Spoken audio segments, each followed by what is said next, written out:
Mahabharat podcast episode 30 में आपका स्वागत है। आज के अंक में हम महाभारत के 7वें पर्व द्रोण पर्व की कहानी सुनेंगे। पिछले एपिसोड में हमने देखा कि भीष्म पितामह के बाणों की शैया पर गिरने के बाद कौरव सेना नेतृत्व विहीन हो गई थी। तब महारथी कर्ण को युद्ध में वापस बुलाया गया, जो भीष्म के कारण अब तक दूर रहे थे। कर्ण ने भीष्म से मिलकर उनके चरण स्पर्श किए और आशीर्वाद लिया। भीष्म ने कर्ण को पुत्रवत स्नेह देते हुए युद्ध में श्रेष्ठ प्रदर्शन करने का आशीर्वाद दिया। इसके बाद कर्ण ने कौरवों को सलाह दी कि आचार्य द्रोण को सेना का नया सेनापति बनाया जाए। दुर्योधन सहित समस्त कौरवों ने यह सुझाव तुरंत स्वीकार कर लिया। इस प्रकार 11वें दिन से द्रोणाचार्य कौरव सेना के प्रधान सेनापति घोषित हुए। नए सेनापति द्रोण ने पद संभालते ही एक योजना बनाई।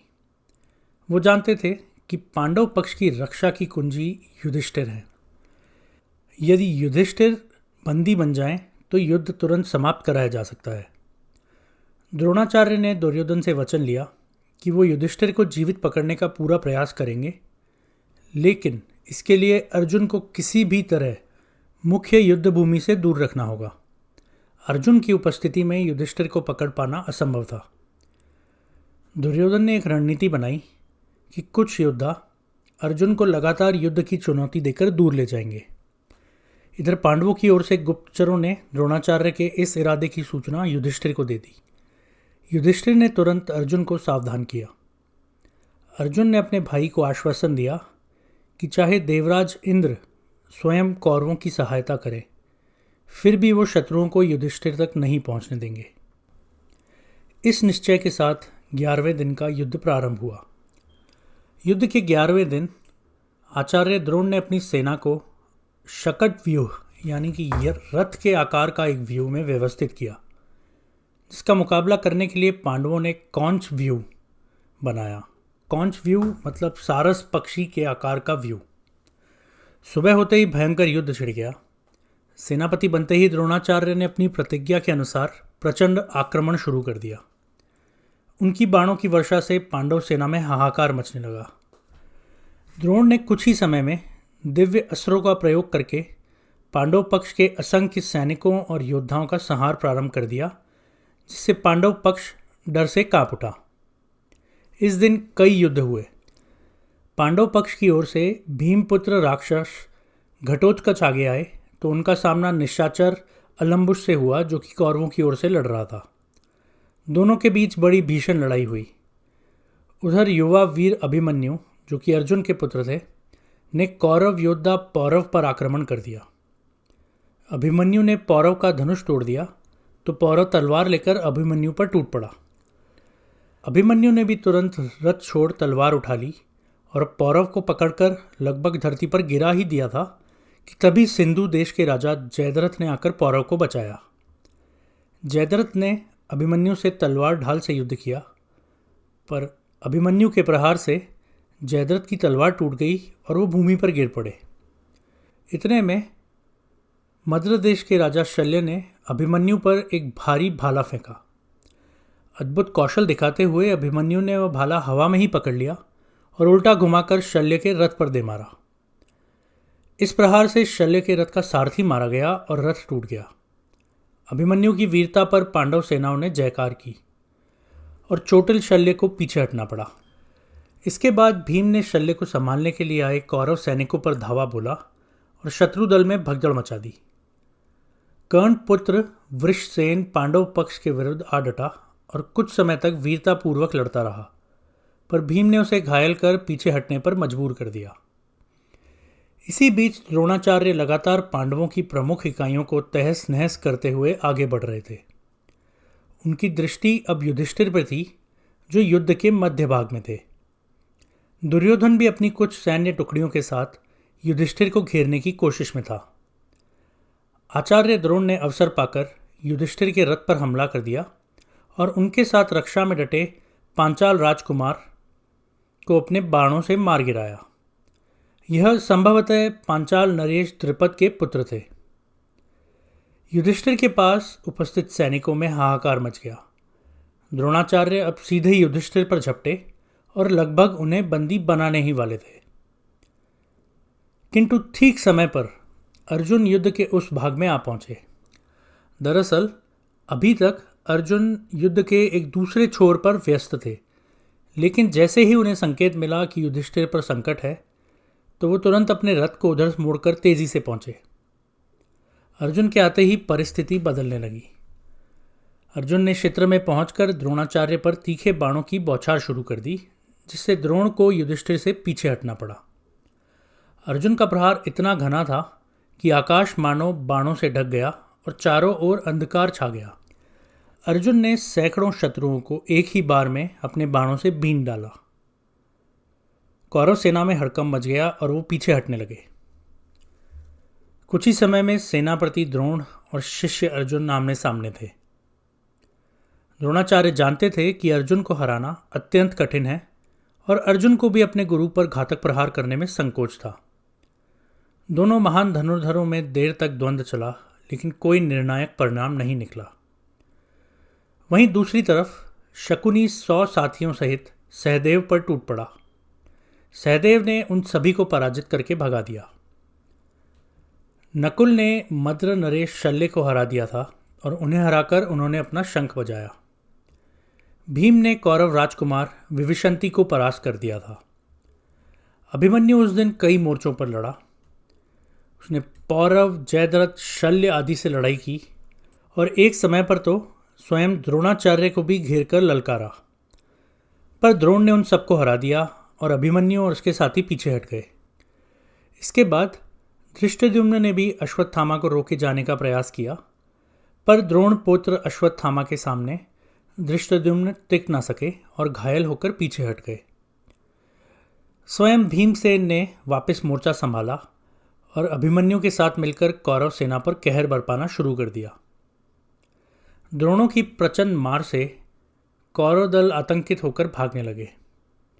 द्रोणाचार्य ने भागती सेना को ललकार कर फिर से इकट्ठा किया और क्रोध में एक बार सीधे युधिष्ठिर पर हमला कर दिया।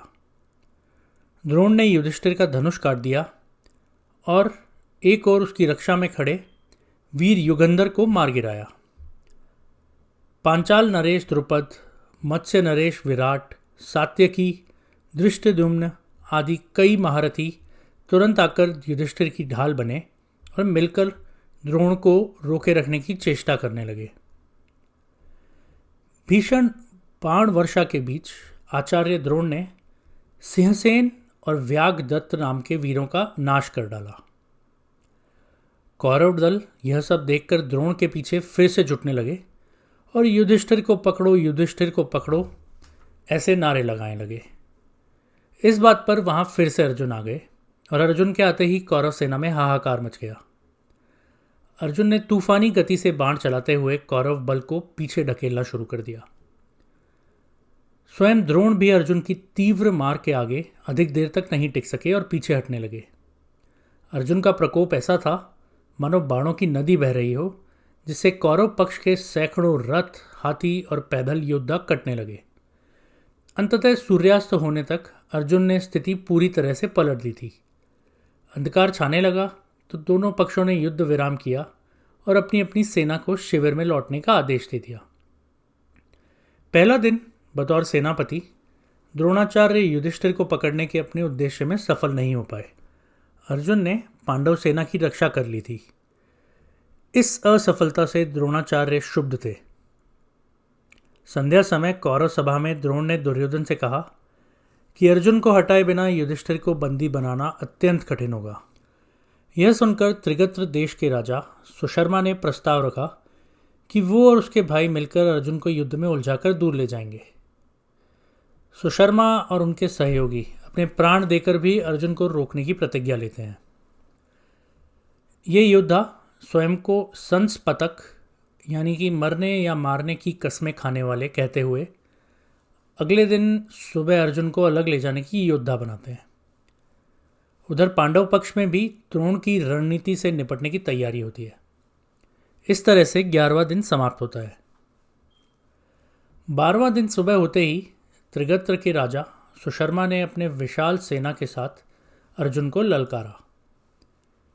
इन संस्पतक योद्धाओं ने प्रण लिया था कि या तो वो अर्जुन को मारेंगे या फिर खुद मर जाएंगे। अर्जुन यह चुनौती स्वीकार करने के लिए मजबूर होते हैं, ये जानते हुए भी कि उन्हें मुख्य युद्ध से दूर ले जाने का यही शत्रु का उपाय है। युद्ध छोड़ने के पहले अर्जुन ने अपनी रणनीति के तहत युधिष्ठिर की रक्षा का प्रबंध किया। उन्होंने राजा द्रुपद के पुत्र सत्यजीत को युधिष्ठिर की रक्षा की जिम्मेदारी सौंपी और बाकी भाइयों से चौकन्ना रहने को कहा। उधर द्रोणाचार्य ने 12वें दिन कौरव सेना को गरुड़ व्यू में सजाया। इसके आगे पांडवों ने अर्धचंद्र व्यू बनाकर मोर्चा किया। देखते ही देखते अर्जुन अपने रथ पर कृष्ण के साथ सुशर्मा और उनके त्रिगर्ती दस्ते को दूर दक्षिण दिशा में ले गए। वहां अर्जुन और संस्पतकों में घोर युद्ध छिड़ गया। सुशर्मा और उसके भाइयों ने अर्जुन पर तीखे बाणों की बौछार की। अर्जुन ने भीषण संघर्ष में एक एक करके त्रिगर्तों का संहार करना शुरू कर दिया। त्रिगर्त वीर बार बार मोर्चा लेते, पर सभी अर्जुन के बाणों से ढेर हो जाते। एक समय तो त्रिगर्त सैनिकों के तीरों से आकाश अंधकार में छा गया और अर्जुन भी कुछ पल के लिए ढक गए। तब अर्जुन ने वायव्य अस्त्र चलाया, जिसकी प्रचंड पवन से वो सारे तीर दूर चटक गए। इसके बाद अर्जुन ने पूर्ण शक्ति से हमला बोला। एक के बाद एक त्रिगर्त योद्धा अर्जुन के हाथों गिर गए। उस भयंकर मारकाट में त्रिगर्त दल पूरी तरह से पराजित हो गया। अधिकांश लोग तो मारे गए और शेष जान बचाकर भाग गए। अर्जुन ने बहुत ही कम समय में संस्पतकों का संकल्प ध्वस्त कर दिया और फिर से मुख्य रणभूमि की ओर रुख किया। आपको ध्यान हो तो संस्पतक वो लोग हैं जो या तो मारेंगे या मर जाएंगे, लेकिन फिर भी महाभारत में लिखा है कि ज़्यादातर लोग मर गए और कुछ लोग जान बचाकर भागे। खैर, दूसरी तरफ मुख्य युद्ध में आचार्य द्रोण ने पांडव पक्ष पर भीषण दबाव बना रखा था। अर्जुन तो दूर थे, इसीलिए द्रोण ने पांडवों के केंद्र पर धावा बोल दिया। पांचाल राजकुमार सत्यजीत, जिन्हें अर्जुन ने युधिष्ठिर की रक्षा का भार दिया था, वीरतापूर्वक लड़ते हुए द्रोणाचार्य को रोकने की कोशिश कर रहे थे, पर द्रोण की प्रचंडता के आगे वो टिक नहीं सके और द्रोण ने युद्ध के इसी प्रारंभिक चरण में सत्यजीत को बाणों से बींधकर वीरगति दे दी। इस समय युधिष्ठिर की रक्षा पंक्ति में सेंध लग चुकी थी और द्रोण फिर से युधिष्ठिर को घेरने लगे। पांडव पक्ष से भीम ने द्रोण को रोकने के लिए कमान संभाली। कौरव सेनापति को बढ़ता देख दुर्योधन ने भीम पर एक विशाल हाथी दल छोड़ दिया। दर्जनों युद्ध हाथियों के साथ खुद दुर्योधन भीम पर टूट पड़ा, किंतु भीम ने गदा के पराक्रम से सारे हाथियों को मार मार कर भगा दिया और दुर्योधन को भी पीछे हटना पड़ा। हाथियों के हटते ही पूर्ववासी योद्धा भगदत्त अपने विशाल युद्ध हाथी सुप्रतीक पर सवार होकर रणभूमि में आए। भगवान इंद्र के समान प्रतीत हो रहे भगदत्त के आने से कौरव सेना उत्साहित हो गई। भगदत्त प्राग्ञ ज्योतिषपुर, जो कि वर्तमान का असम वाला क्षेत्र है, के एक वृद्ध और परम पराक्रमी राजा थे, जिनके पास इंद्र द्वारा दिया गया एक अमोघ अस्त्र भी था। भगदत्त ने आते ही अपनी प्रलयंकारी शक्ति दिखानी शुरू कर दी। इस प्रहार से पांडव पक्ष में हाहाकार मच गया। फिर भगदत्त ने अपने विशाल हाथी सुप्रतीक से पांडव सेना रौंदनी शुरू कर दी। सबसे पहले भगदत्त ने पांडव पक्ष के सहयोगी दशान नरेश को कुचलवाकर मार दिया। उसके बाद उन्होंने युधिष्ठिर को घेर लिया और अपने बाणों से युधिष्ठिर और सात्यकी दोनों को ही बीन दिया। युधिष्ठिर और सात्यकी घायल होकर कुछ देर के लिए हतोत्साहित से हो गए थे और भीम को भी अपने हाथी से डराकर भगदत्त ने पीछे हटने पर मजबूर कर दिया। पांडव सेना को ऐसा प्रतीत हुआ मानो इंद्र का हाथी ऐरावत मैदान में आ गया हो। भगदत्त वास्तव में अजेय लग रहे थे और पांडव पक्ष के कोई भी महारथी उनके सामने टिक नहीं पा रहे थे। मुख्य युद्ध क्षेत्र से दूर अर्जुन त्रिगर्तों से युद्ध खत्म करने ही वाले थे कि भगवान कृष्ण ने दूर आकाश में उठती धूल का एक भारी बादल देखा। कृष्ण समझ गए कि युद्ध में कहीं कोई भीमकाय हाथी विनाश मचा रहा है। यह भगदत्त ही हो सकते हैं।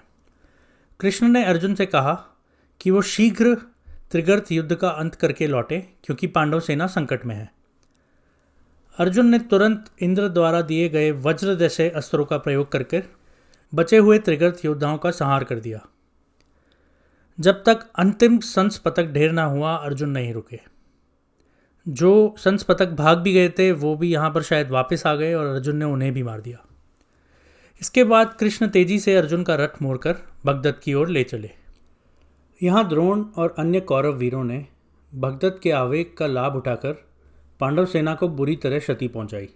नकुल, सहदेव व अन्य योद्धा भगदत्त से सीधे लड़ नहीं पा रहे थे और डिफेंसिव हो गए थे। कुछ ही देर में अर्जुन वहां आ गए। अर्जुन ने आते ही भगदत्त को युद्ध के लिए ललकारा। अब बाप और बेटे, जो कि अर्जुन और अभिमन्यु हैं, दोनों अलग अलग मोर्चों पर कौरवों से लोहा ले रहे थे। भगदत्त और अर्जुन का द्वंद्व देखने लायक था। अर्जुन ने पहले दूर से बाण वर्षा की, किंतु भगदत्त का विशालकाय हाथी सुप्रतीक उन बाणों को अपने कवच पर झेलने लगा। भगदत्त ने अर्जुन को और निकट आने पर मजबूर कर दिया। करीब आके अर्जुन ने एक दूसरी रणनीति से काम लिया। उन्होंने सीधे भगदत्त पर प्रहार ना करके हाथी सुप्रतीक को मारना शुरू कर दिया ताकि हाथी अनियंत्रित हो जाए। पर भगदत्त ने तुरंत इंद्र द्वारा दिया गया दिव्य वैष्णवास्त्र का आह्वान किया और अर्जुन की ओर छोड़ दिया। यह एक अति शक्तिशाली अस्त्र था जो सीधे अर्जुन की ओर चल गया। अर्जुन के पास उसे रोकने का भी समय न था। तभी भगवान कृष्ण ने अचानक अपने रथ से खड़े होके वह अस्त्र अपने ऊपर झेल लिया। वैष्णवास्त्र श्री कृष्ण, जो कि वास्तव में नारायण के ही अवतार हैं, को स्पर्श करते ही फूलों की माला में परिवर्तित हो गया और कृष्ण के गले में चला गया। यहाँ पर आपको ये देखना होगा कि बहुत से लोग ये कहते हैं कि कृष्ण सारथी थे और उन्होंने युद्ध कैसे पलटा। तो ये उन कई घटनाओं में से एक घटना थी जिसमें शायद अर्जुन पराजित हो सकते थे, लेकिन कृष्ण ने उन्हें बचा लिया। अर्जुन यह सब देखकर एकदम स्तब्ध रह गए, लेकिन कृष्ण ने मुस्कुराकर संकेत दिया कि अब भगदत्त का प्रमुख हथियार खत्म हो चुका है। उस अस्त्र के निष्फल हो जाने से भगदत्त एकदम निर्बल पड़ गए, मानो इंद्र का दिया हुआ कवच ही उतर गया हो। अर्जुन ने तुरंत अवसर लेकर अपने बाणों से सुप्रतीक के मस्तक और भगदत्त के शरीर पर एक के बाद एक घातक प्रहार किए। शीघ्र ही सुप्रतीक लहूलुहान होकर धराशायी हो गया और उसके साथ भगदत्त भी भूमि पर गिर गए। अर्जुन ने एक अंतिम बाण चलाकर महान योद्धा भगदत्त का अंत कर दिया। भगदत्त की वीरगति से कौरव सेना सन्न रह गई। वहीं दूसरी तरफ पांडव पक्ष ने चैन की सांस ली। अब गांधार नरेश शकुनी ने अर्जुन को उलझाने के लिए मायावी युद्ध का सहारा लिया। उन्होंने जादुई मृग तृष्णाएं यानी मिराज पैदा करके अर्जुन को भ्रमित किया। अर्जुन ने थोड़ी देर तक उन मायावी रूपों से लड़ाई की, लेकिन फिर दिव्यास्त्रों की सहायता से शकुनी के समस्त मृग तृष्णाएं या मिराज को खत्म कर दिया। शकुनी इस बात से भयभीत हो गया और रणभूमि छोड़कर भाग गया।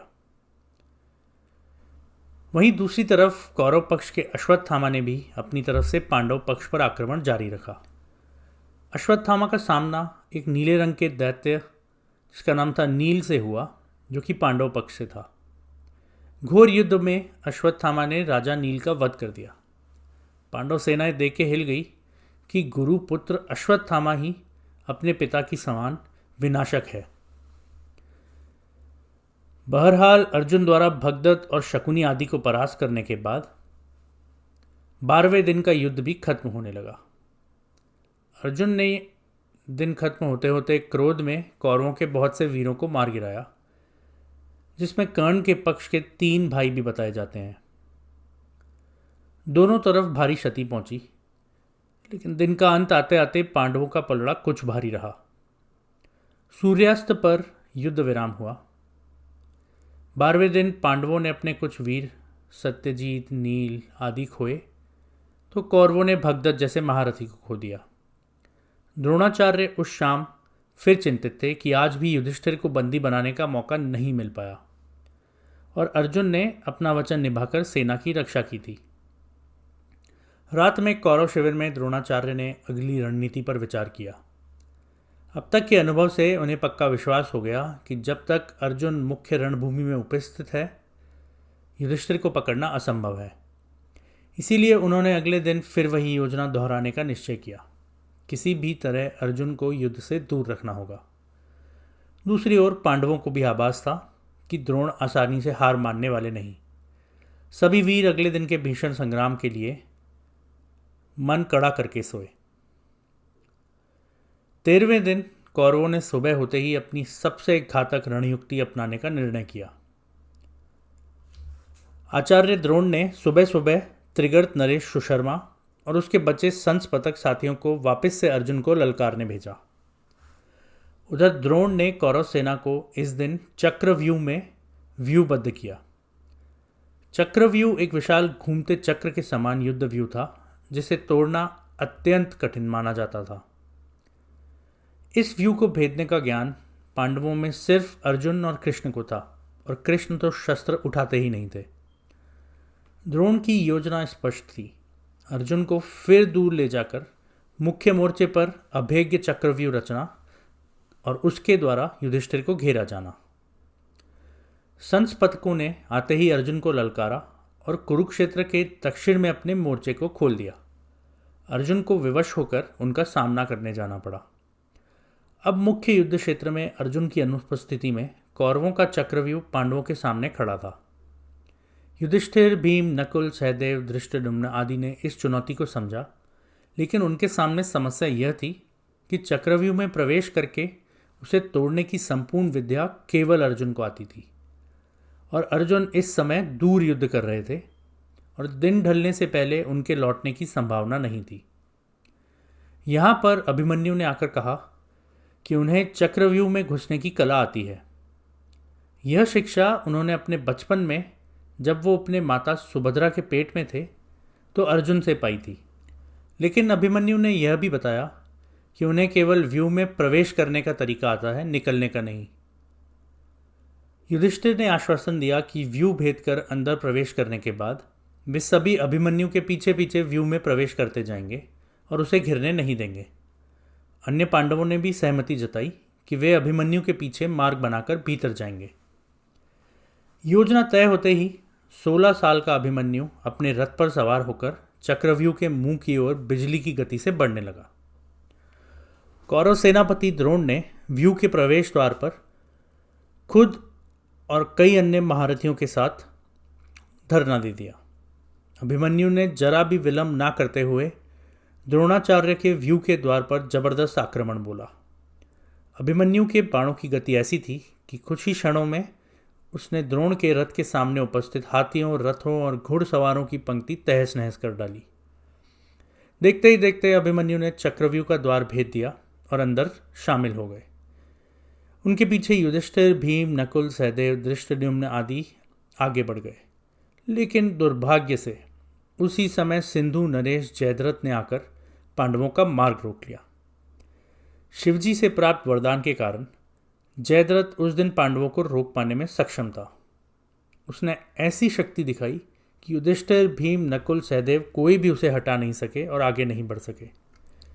जयद्रथ ने अकेले दम पर पांडवों और उनकी सेना को व्यूह के द्वार पर रोके रखा, जबकि अभिमन्यु अकेले ही चक्रव्यूह के अंदर पहुंच चुके थे। चक्रव्यूह के अंदर प्रवेश करते ही अभिमन्यु ने ऐसा पराक्रम दिखाया जिसकी अपेक्षा खुद कौरवों को भी ना थी। भीतर चारों ओर दुश्मनों से घिरे होने के बावजूद अभिमन्यु बिना भय के युद्ध करने लगे। उन्होंने कौरव सेना पर हमला बोलकर सैकड़ों सैनिकों को पल भर में धराशायी कर दिया। अभिमन्यु मन में ठान चुके थे कि जब तक पांडव अंदर नहीं आते हैं वो अकेले ही शत्रु का विनाश करते रहेंगे।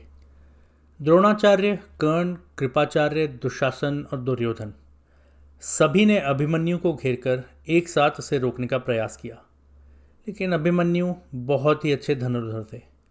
वो अपने रथ को इतनी तेजी से दौड़ाते और घुमाते थे कि शत्रुओं को लग रहा था कि एक नहीं अनेक अभिमन्यु युद्ध भूमि में है। उन्होंने असाधारण वीरता का प्रदर्शन करते हुए कई प्रमुख कौरव योद्धाओं को पराजित कर दिया था। उनके बाणों की मार से कर्ण मूर्छित होकर अपने रथ में ही गिर गए थे। कर्ण के बेहोश होते ही कौरव दल की हिम्मत टूटने लगी। अभिमन्यु ने इसी समय असमक देश के राजा का पुत्र मार दिया। उन्होंने कौरव पक्ष के योद्धा सुषेण, दृढ़लोचन और कुंडभेदी को भी मार डाला। राजा शल्य को भी उन्होंने तीक्ष्ण बाणों से बींधकर मूर्छित कर दिया और शल्य की रक्षा के लिए आए भाई को भी अभिमन्यु ने मार गिराया। वहीं दुशासन के पुत्र ने अभिमन्यु को मारने की प्रतिज्ञा ली और उन पर टूट पड़ा, लेकिन अभिमन्यु ने कौशलपूर्वक उन पर 25 बाण एक साथ मारे। दुशासन का पुत्र घायल होकर रथ में गिर पड़ा और उसका सारथी उसे तेजी से युद्ध से दूर ले गया। अभिमन्यु ने कर्ण के पुत्र वृषसेन को भी द्वंद्व में हरा दिया, जिससे वृषसेन को भी रथ त्याग कर भागना पड़ा। इस पराजय से क्रुद्ध होकर कौरव सेना के योद्धा दल बल समेत अभिमन्यु को हर तरफ से घेरने लगे, लेकिन अभिमन्यु बिल्कुल भी भयभीत नहीं हुए और अपने धनुष से चक्रव्यूह के अंदर कोहराम मचाना जारी रखा।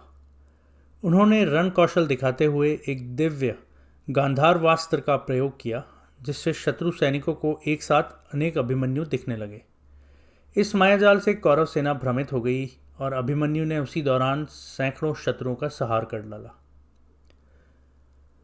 दुर्योधन ने अपने पुत्र लक्ष्मण कुमार को अभिमन्यु को रोकने के लिए भेजा।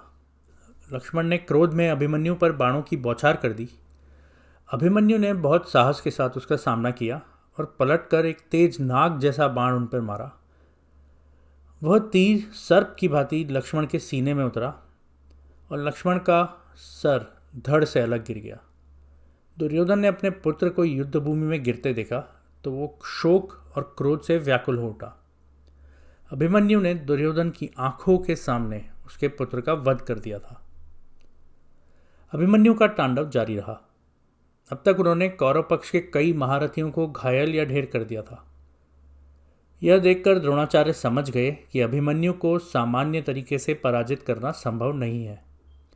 उन्होंने तुरंत सभी प्रमुख योद्धाओं को संकेत दिया कि अभिमन्यु को परास्त करने के लिए उन सबको मिलकर आगे बढ़ना पड़ेगा। द्रोण ने कर्ण से कहा कि वो पीछे से अभिमन्यु का धनुष काट दें। द्रोण खुद एक तरफ से वार करने लगे। एक क्षण में ही कर्ण ने अभिमन्यु के धनुष की डोरी अपने तीखे बाण से काट डाली। अभिमन्यु का धनुष टूटते ही कृपाचार्य और अश्वत्थामा ने झपट कर उसके रथ के घोड़े मार डाले और सारथी को भी खत्म कर दिया। अब अभिमन्यु का रथ स्थिर और निशक्त हो गया था। चारों ओर से घिरे अभिमन्यु के हाथ में अब कोई आयुध भी नहीं था, लेकिन वो बिल्कुल भी परेशान नहीं हुए और पैदल ही लड़ने के लिए आगे बढ़े। उन्होंने अपनी मयान से तलवार निकाल ली और ढाल हाथ में लेकर समीप आते शत्रुओं पर टूट पड़े। उनके प्रहार से कई कौरव सैनिक कट गए, लेकिन तभी आचार्य द्रोण ने एक सटीक बाण चलाकर अभिमन्यु की तलवार के 2 टुकड़े कर डाले। अभिमन्यु की ढाल भी बाणों से छिद गई और टूटकर गिर पड़ी। अब अभिमन्यु निहत्थे थे, पर हताश नहीं। उन्होंने पास पड़ा एक टूटा हुआ रथ का पहिया उठा लिया और उसे घुमाकर शत्रुओं की तरफ बढ़े। अभिमन्यु उस पहिए को ही हथियार और ढाल की तरह प्रयोग कर रहे थे। कौरव पक्ष के योद्धा क्षण भर को आश्चर्यचकित रह गए कि यह युवा योद्धा किस मिट्टी का बना है। तभी कर्ण ने फिर अवसर ढूंढकर एक बाण मारा और अभिमन्यु के हाथ में पकड़ा रथ का चक्र भी चूर चूर हो गया। अब अभिमन्यु के पास ना धनुष, ना तलवार, ना ढाल, ना चक्र, कुछ भी शेष नहीं था। इतने पर भी कौरव योद्धाओं को आगे बढ़ने का साहस नहीं हो रहा था, क्योंकि अभिमन्यु की आंखों में अभी भी हार का भाव नहीं था। क्रोधित अभिमन्यु ने अंतिम प्रयास के रूप में भूमि पर गिरी हुई एक भारी गदा को उठा लिया। उन्होंने जब उस गदा को घुमाकर शत्रु सेना पर फेंका तो शत्रु सेना फिर से डर गई। जो भी गांधार के सैनिक सामने आए, अभिमन्यु ने एक ही प्रहार में उन्हें धराशायी कर दिया। कौरव महारथी चारों ओर से बाण चलाते हुए भी दूरी बनाकर खड़े हुए थे, क्योंकि कोई भी अकेले अभिमन्यु के पास जाकर लड़ने का साहस नहीं कर रहा था। अंत में दुशासन के पुत्र ने आगे बढ़कर गदा से ही अभिमन्यु को चुनौती दी। अभिमन्यु ने उसकी चुनौती स्वीकार कर ली और दोनों युवाओं में गदा युद्ध प्रारंभ हुआ। कुछ देर तक अभिमन्यु और दुशासन भयंकर गति से गदा चलाते रहे। पूरा युद्ध क्षेत्र उनके प्रहारों की गूंज से कांप उठा। आखिरकार दोनों वीरों ने एक दूसरे को जबरदस्त आघात किया और दोनों ही चक्कर खाकर एक साथ जमीन पर गिर पड़े। अभिमन्यु की सांस तेज चल रही थी और शरीर पर असंख्य घाव थे। दुर्भाग्यवश अभिमन्यु पहले उठ नहीं पाए। दुशासन पुत्र थोड़ी ताकत संजोकर पहले खड़ा हो गया और यह देख कि अभिमन्यु चोटों से घायल पड़े हैं, उसने अनुचित अवसर का लाभ उठाया। बिना देर किए दुशासन पुत्र ने अपनी गदा उठाई और निर्बल अवस्था में पड़े अभिमन्यु के सिर पर पूरी शक्ति से प्रहार कर दिया। अभिमन्यु के मस्तक पर भीषण आघात हुआ, उनका सिर फट गया और वीर अभिमन्यु ने वहीं प्राण त्याग दिए। इस प्रकार मात्र 16 वर्ष की आयु में अभिमन्यु अद्वितीय वीरता दिखाकर युद्ध भूमि में गिर गए। कौरव सेना ने एक महान संकट से निजात पाने पर पहले तो राहत की सांस ली और फिर हर्ष का उद्घोष किया। अभिमन्यु उनके लिए एक आतंक बन चुके थे। उन्हें रोकने के लिए उन्हें आदर्शों को तोड़ना पड़ा। यहाँ पर यह देखना बहुत उचित होगा कि महाभारत की जब लड़ाई होती थी तो किसी निर्बल पर अटैक नहीं किया जाता था। एक योद्धा एक बार में एक ही शत्रु से लड़ता था। इन सारे नियमों का अभिमन्यु को मारने के लिए उल्लंघन किया गया। जयद्रथ, दुर्योधन, दुशासन, द्रोणाचार्य, कृपाचार्य, कर्ण और शकुनी, ये सातों महारथी एक अभिमन्यु को मारने के लिए आगे आए। उसके बाद यह भी एक नियम था कि जब शत्रु अचेत जमीन पर हो तो उसे नहीं मारा जाता। इस नियम का भी उल्लंघन किया गया और अभिमन्यु जब जमीन पर घायल और बेहोश पड़े थे तभी उन्हें मार दिया गया। खैर, सूर्यास्त होने को था और अभिमन्यु के मारे जाने के साथ ही 13वें दिन का युद्ध भी थमने लगा। कौरव सेनाएं अभिमन्यु के निष्प्राण शरीर को छोड़कर जीत की खुशी मनाते हुए लौटने लगी और दूसरी ओर पांडव सेना के शिविर में इस घटना ने शोक की लहर दौड़ा दी। आज के लिए इतना ही। हम अगले एपिसोड में देखेंगे कि अभिमन्यु की मृत्यु के बाद अर्जुन व अन्य पांडवों ने क्या किया। सुनने के लिए धन्यवाद।